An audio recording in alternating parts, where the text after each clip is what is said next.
there, it's Lori, and if you saw my Sunday video, I'm going to actually tell this story this time. Anyway, on Mama G Gear's video on Saturday, or live on Saturday, they were talking about things you were told as a child that were just outright lies. Sometimes they were old wives' tales, and sometimes they were just your parents, and sometimes they were everyone's. Pretty much everyone had heard this story about, and somebody brought up, oh, if you swallow the watermelon seeds, you'll grow a watermelon in your stomach. Okay, so here's the story. Obviously, that did not happen. A watermelon did not grow in my daughter's stomach, nor did a watermelon grow somewhere else. So here's what happened. I was noticing my younger daughter, her hearing it seemed like she was having a hearing problem.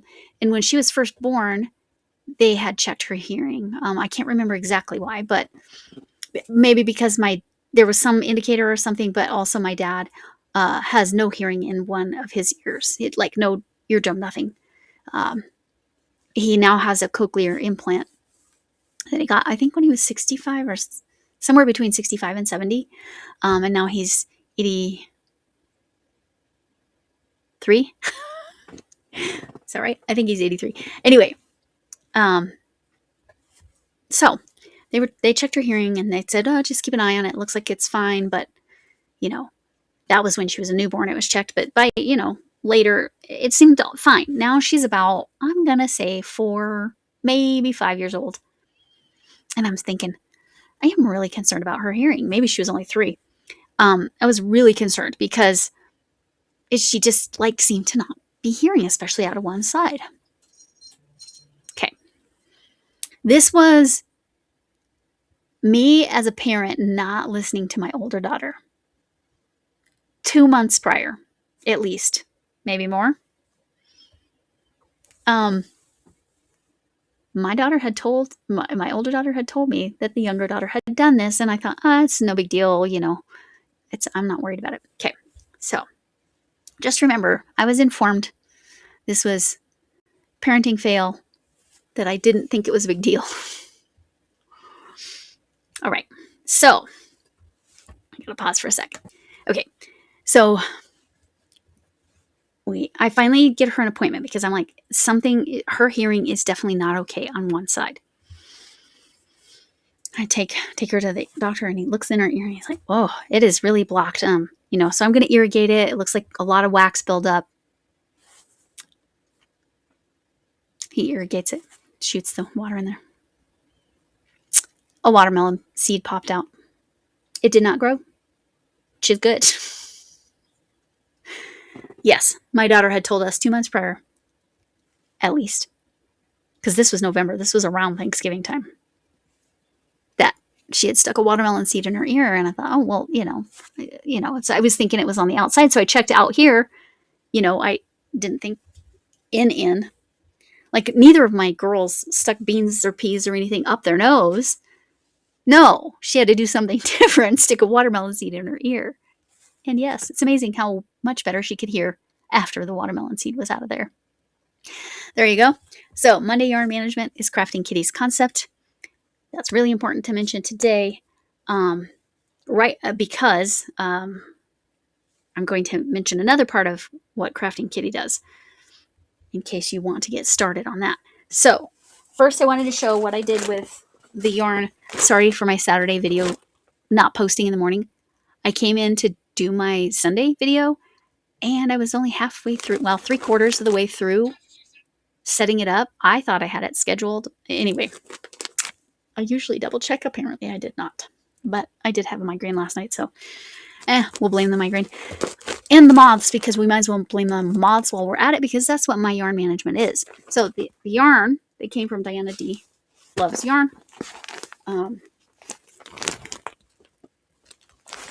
Is in these bags, and this has wool, but I don't care. I'm going to use it for something, because again, it didn't bother my hands. So as long as it doesn't bother my hands. And here's the reds. So I had these. This one was just a little tiny package because it's the Afghan yarn, and then I heat treated. I didn't have to heat treat that because that came from elsewhere. All of my 100% cotton.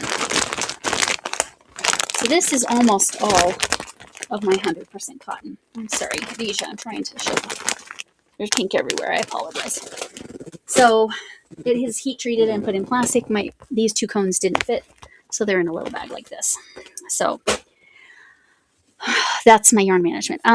Probably in July, I'll show a picture of the van again. And my husband was great and actually went through and made a spreadsheet and weighed all the different bags. None of my new yarn. I won't count any of the new yarn. That's why I'm going to repost the pictures of the yarn in the van. But he weighed it, and so I have a total. Now, he did miss the one in the house, so it's 52 of the 53 bags, because I did have the other ones. Actually, he might have missed the little one. Yeah.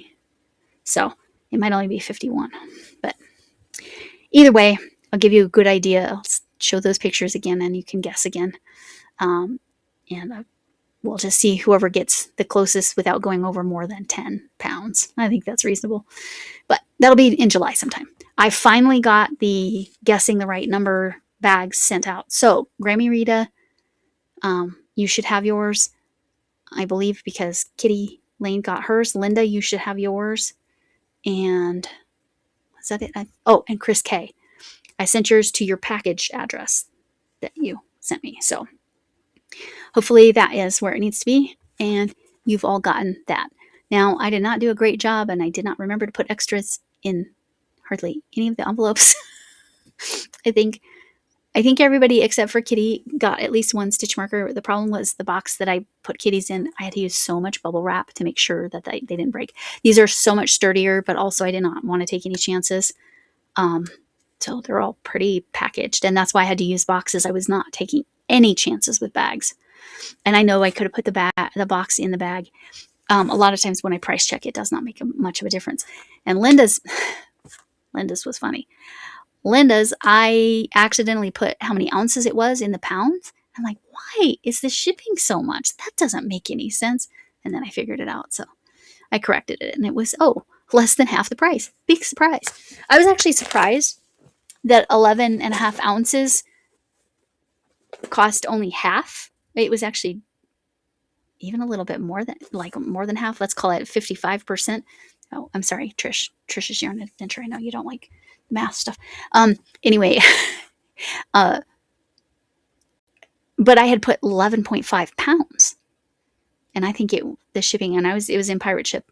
I think that shipping was like 10 something, and then the 11.5 ounces was 5 something, 5 and some change, and then 10 and some change. So I could send 11 pounds in this little tiny box. I suppose that was part of it. It was a tiny box.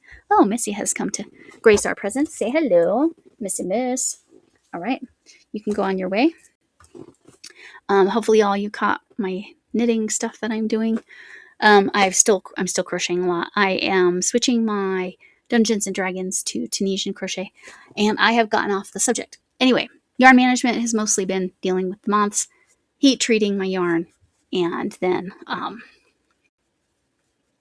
packaging it. Unfortunately, I feel the need to put everything in plastic until I'm sure every moth everywhere in this entire household is dead, or not in my house anymore. That would be fine too.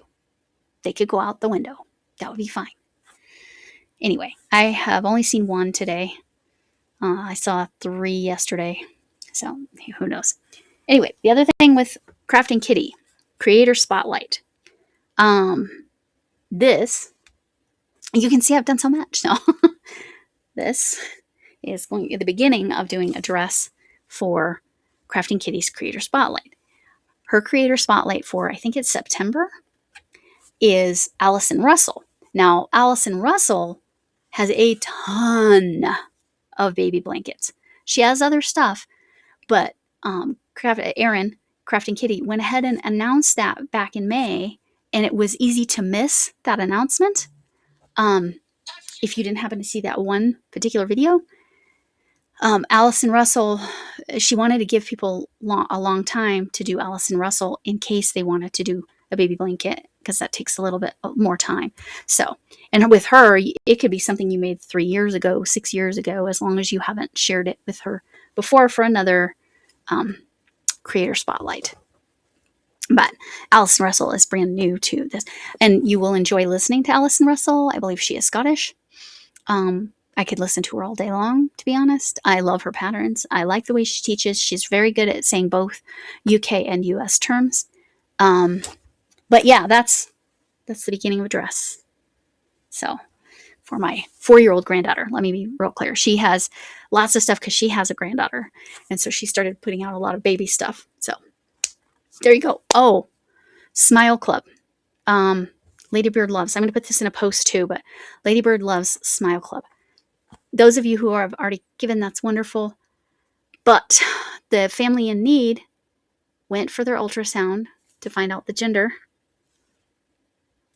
They're having a boy and a girl. So not only were they struggling to, how are we going to afford having a baby? They're having twins. You can send stuff to a US address or a UK address, depending on which one's going to be more affordable for you. So I might mention that every single video this week because that's a big deal. Again, if you don't have to, there are plenty of blankets. Plenty of people have made blankets. If you want to make clothes, hats, booties, again, they're having one of each. Have fun with that. And sizes, whatever size you want from, 3, 0. Probably not. Well, twins, sometimes they're preemies. So you might want to go with a 0 to 3 month size for some things, but you don't have to make them. One thing I did is I went to my Goodwill, found it does need to be 100% cotton for clothing. I went and found at the Goodwill many different sized onesies that were 100% cotton in different sizes that didn't have any words in English on them because I felt like that was important. The family is in Egypt. Okay, so I will link the Smile Club video, but please, if you can, again, I am also going to online to Target, and I'm picking out some baby stuff and sending it to the US address directly, so I don't even have to do the shipping. Some stuff that I'm not making, obviously, because they need everything, and now they need double, and not even the same gender. So their color they wanted for clothing was ecru or white, so that's fine. That's gender neutral, so that's good at least. But just thought I'd let all of you know. I might tag a couple of you that I know would like to contribute. But again, if you don't have time to make something, and also you need to communicate with Ladybird Loves Hadijah, formerly known as Lisa, so she knows that something is coming, because something they need to know something is coming, so they don't box it up and ship it before your item's there. So. And she does appreciate if you, especially in the US, if you go ahead and send her pictures. Ladybird loves pictures of the gifts that you made and or sent. Just kind of let her know so she has some idea. But anyway, I might do that Smile Club announcement every single video this week because it's one thing to be stressing about affording one baby, but 2 babies and a boy and a girl. I can only imagine. I mean, you're probably thrilled, but also terrified. So anyway. With that, thanks for coming in. Can I get tons of Alison Russell? You could, cross over, right? She's got hats, cardigans, dresses. She's got it all for the babies and the blankets galore. But again, they probably have enough blankets already, so just keep that in mind. All right. Thanks for coming in. Can I get an amen? Hugs to you all. I'm looking groovy right now. That's all right. Hugs to you all. Hugs from Mima Potato Head. And oh my gosh, whatever kind of hug you need, I look real special. Hugs from a distance, if that's what you need. And remember, I can't be taken serious like that. Remember, I've never met anyone that isn't important. You matter, and kindness matters. I hope to see you again. Bye.